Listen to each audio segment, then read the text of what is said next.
200 feet. You'll arrive at Pops Acres.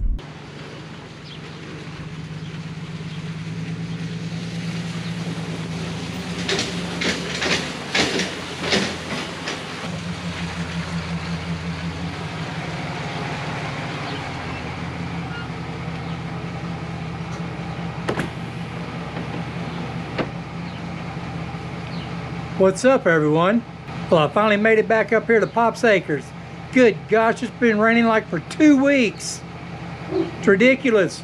Flooding everywhere, even in Arkansas. But it's supposed to be nice from now on for the next few days, so thought I'd get up here and get that deer feeder installed or hung up from a tree or working or whatever you want to call it.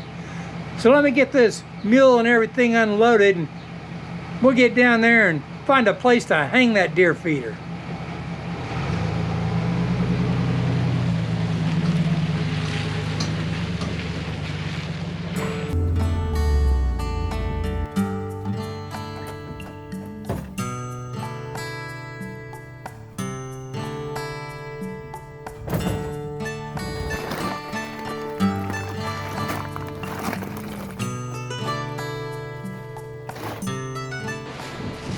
Okay, the feeder is in here.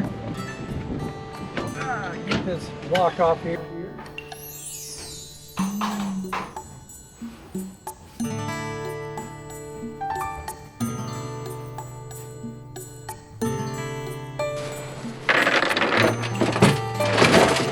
Not much weight in here with no feet in it, so it's pretty light.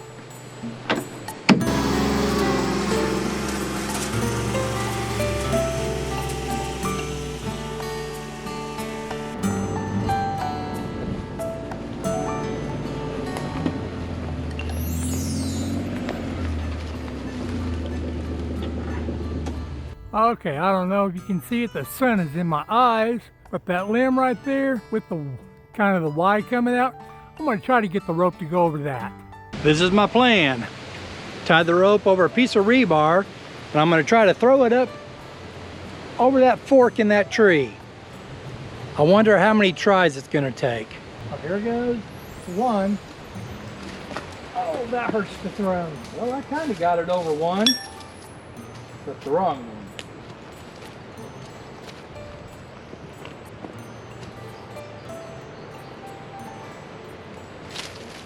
Almost. My throws are a little left. So let me aim to the right and see how that works. Oh, almost.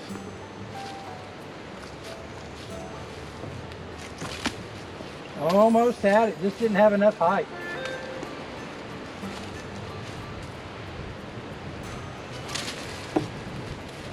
Close. What is that, 3? Step back and try again. I hit there.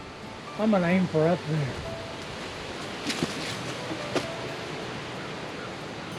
Well, I need it on the other side of that.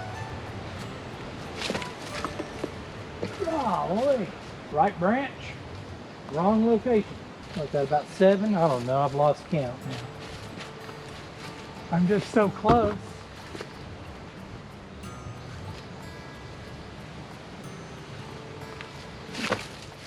Oh, golly. This is actually harder than I thought it was going to be. I just need it right there. I keep coming up short, so let me aim higher.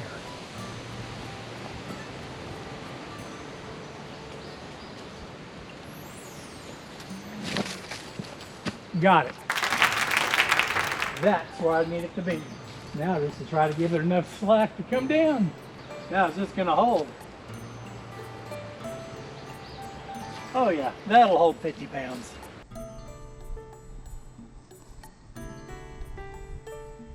Here's the inside. It has some kind of a sheet metal thing they cut out to help funnel it to the hole. Let's get this thing filled up now. Well, that's about how much a 50-pound bag of corn fills this up. I thought it might hold 3, but I'm glad I only bought 1. I'm probably gonna have to use the mule to lift this thing up. There it is. Really camoed out really good, didn't it? Oh well. Better than the blue that it was. Took me a little while to figure out the rope situation on it. I used the mule. It was great, I could pull it.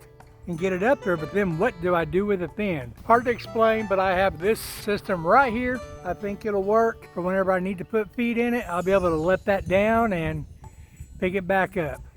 Don't ask me to explain it. I know it'll work.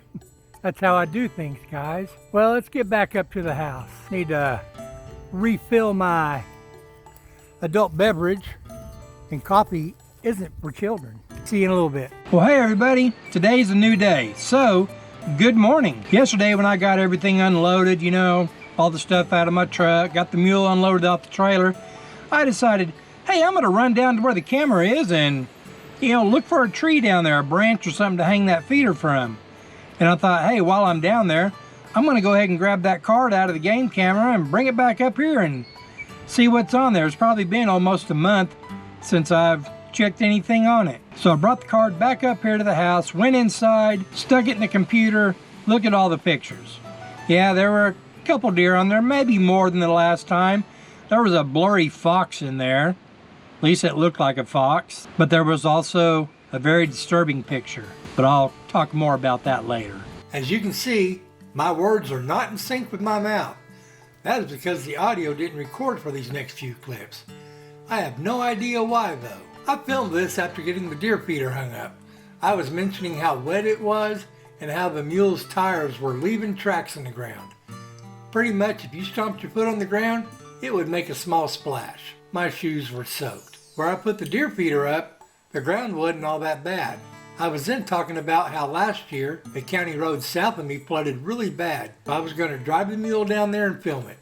I really wish the audio would have recorded so you could hear the water running and splashing. Maybe I can find some sound effects to use. So let's head down there and have a look. As you can see here, there are still puddles in the driveway. It quit raining last night, but because the ground is so saturated, the water has nowhere to go. So let's make a right turn onto the road. Up here, no one says anything about riding UTVs or ATVs on the roads.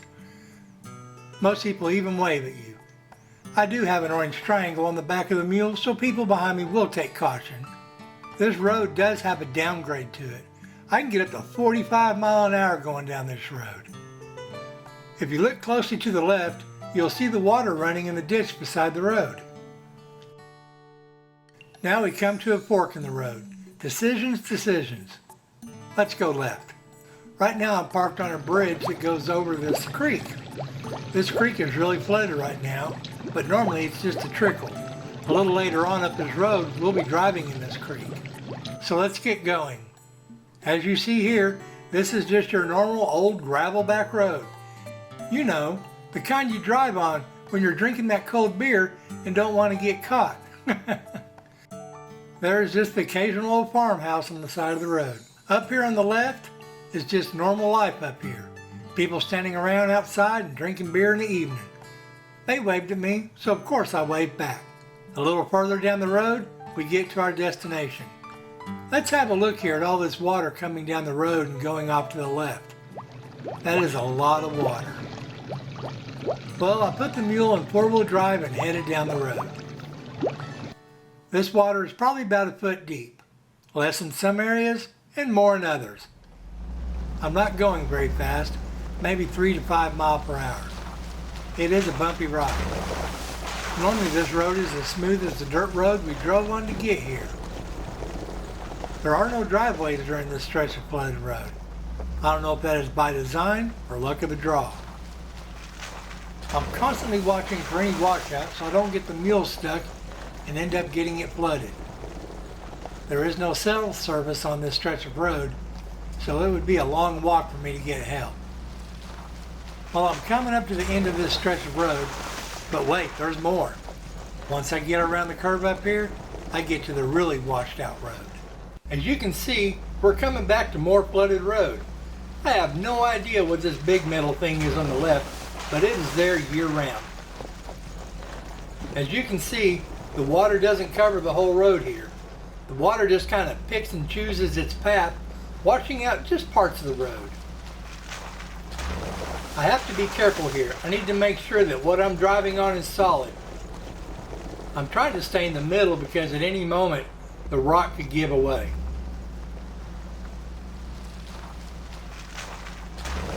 Coming up here, I really need to stay to the left. This is a major washout on this road. If you look really careful, you can see a black wire in this trench on the right. That is the local area's phone service. At first, I didn't know what this big object in the middle of the road was, but as I got closer, I saw it was a rock. I decided to avoid it instead of driving over it. The water must have really been going good to move a rock this big. Well, for the most part, the rest of the road was like this. So now it's time to turn around and get back to the house. Oh yeah, coming back, I came upon this guy. I really wish the sound would have worked. He crowed at me quite a lot. I guess I was invading his space. Well, I'm back home now. With that disturbing picture that was on the game camera, I wouldn't say it was really disturbing, but something like this shouldn't have been on the camera.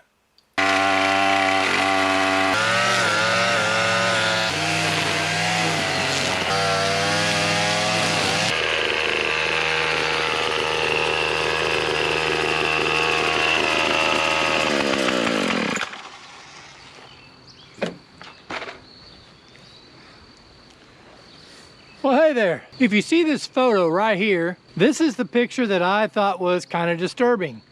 Normally you just see deer, but this camera is located deep in my property, and here comes a guy walking down one of my trails, and if you look, he's carrying a gun. Why is there somebody walking on my property with a gun? I showed it to my neighbors across the street, and they don't know who this guy is. I don't know who this guy is. He didn't call me up and say, hey, can I walk on your land? Nope, he's a trespasser. I don't know if he's up to any good or if he's just walking around taking a nature hike. He don't look like someone who would walk around in nature and enjoy it. He's carrying a gun. So is he hunting on my land? It's April. I don't think there's any hunting seasons right now. There might be, I don't know. I don't live in Missouri and keep up with their hunting schedules. When I showed it to my neighbor, he said this guy might be out hunting mushrooms. Around this time of year with all the rains and everything, people like to go out and look for those morel mushrooms. So maybe that's what he's doing. And he's carrying the gun just in case he comes across the snake. Well, that's the disturbing picture. It bothered me. It's probably really no big deal. He hasn't showed up in any of the other shots from that camera, so I guess I'm just gonna let it go. I carry up here, so if I catch him up here, we're gonna have a duel. No, just kidding. Just like to find out, you know, who he is. Well, I guess I'm gonna end it here. As you saw, I doing a little weed eating around these trees. I gotta okay it with the wife, but I'm thinking something might be going right back here in this area here. That'll look pretty cool. And if I do that, hey, I'll show it to you. It's gonna be a neat little park area, I guess. Well, hey everyone, thanks for watching. Like this video, subscribe, leave a comment. And you know, as usual, see ya!